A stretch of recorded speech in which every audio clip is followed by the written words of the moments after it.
Hey everybody, in this video I'm going to be giving you my initial impressions on Super Mario Odyssey for the Nintendo Switch.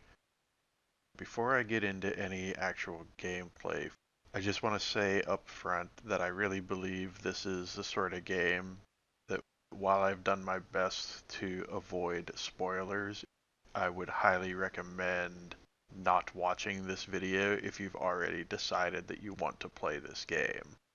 One of the biggest things that Super Mario Odyssey has going for it as a game is the sense of wonder and discovery that you get as a player as you make your way through it for the first time, and I absolutely would not want to ruin that experience for anybody who's intending to play the game.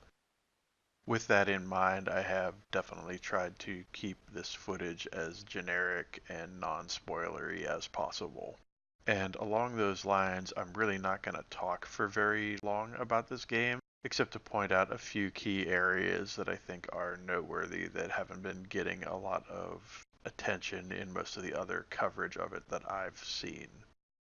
So I think the best way to approach this, given the vast amount of content that's out there and already available regarding Super Mario Odyssey, is just to focus on the key areas that I think are really good about the game and some areas that I think maybe might be worth pointing out that are, in my mind, a little bit less than ideal. On the plus side of things, this is an absolutely massive game that affords a tremendous amount of opportunity for exploration, discovery, unique and interesting one-off gameplay mechanics, and a highly polished, very charming gameplay experience that I think will absolutely deliver for folks who are fans of the 3D Mario games that have preceded this one, such as Mario Sunshine, Super Mario 64, and the like. In fact, I would go so far as to say that of all of the Mario games that I have played, including any of the 2D Marios from the past, this is by far my favorite of the series. Now, it's important to take that with a bit of a grain of salt because I've never historically been the world's biggest Mario fan, but I think for me at least, Odyssey does a lot to win me over and kind of realize the potential of a lot of the best aspects of what the series has dabbled in historically.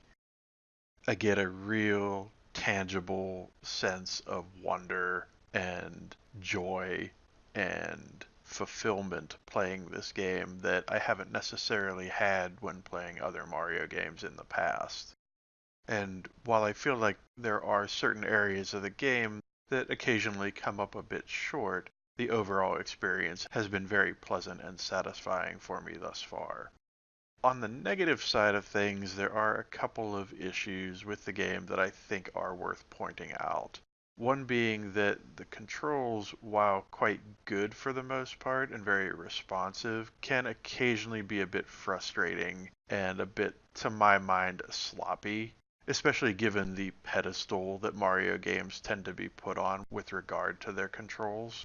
I think to me the biggest sort of sin that this game makes from a control standpoint is relying so heavily on motion controls to perform moves that I really believe would be better left to a button press or a button combination on a traditional control surface. In particular, the spin and homing attacks are often more difficult, cumbersome, and inconsistent to execute with the motion controls than I feel like they really should be for how frequently they're useful. I also would have to say that I'm not a huge fan of the way inertia is sort of overused in various situations with regard to the way Mario moves in this game.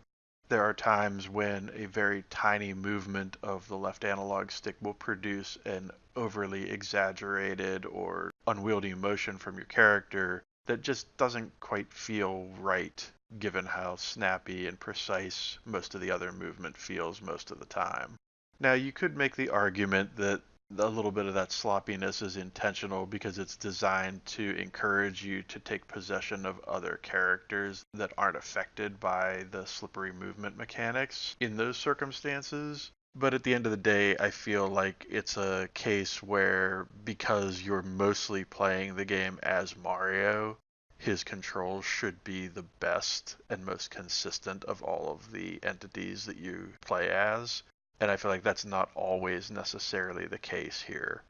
Keep in mind that I am very much nitpicking on this game because I don't want to just get all hyperbolic about how fantastic it is for the most part. And I want to really be fair in terms of calling out the good and the bad. As with most 3D platformers, camera positioning and control can sometimes be a bit of an issue, but that's nothing specific to this game. It's more of just a side effect or symptom of the genre as a whole. And it's also quite understandable why there would be occasional camera issues in a game this massive. At the end of the day, Super Mario Odyssey is just another great example of a really well crafted, well made game for the Switch. Is this game going to be for everyone? Certainly not. But if you enjoy exploration, puzzles, platforming mechanics, and clever and interesting boss fights, there is an almost overwhelming amount of content in this game to make your way through. And I feel it's absolutely an easy game to recommend at the $60 asking price for fans of that sort of gameplay. As usual, my standard gripe of a lack of online, proper cooperative play as an option rings true in this game as it does with most single player experiences that I play these days. It's nice that a little bit of a bone was thrown in the form of a local cooperative play option, but of course, that's actually quite limited in its scope and not necessarily what I'd be interested in doing cooperatively in a game like this. To me, the thing that really would have pushed this game over the top and made it really earth-shattering would have been something like being able to play online cooperatively with somebody else playing as Luigi and being able to tag team explore the worlds together simultaneously or something along those lines. As it stands, though, in the context of the game that Nintendo was trying to make here, just about everything that happens in Super Mario Odyssey is pleasant, charming, and exceptionally well done. And I really don't think it would be necessarily fair of me to be too harsh on the game for the absence of a wish list feature, which is clearly outside the scope of what they were trying to do here. Having said all that, hopefully you folks have enjoyed this video. If you did, be sure to hit that like button. If you'd like to see more videos from me in the future, be sure to hit subscribe, and I will see you next time.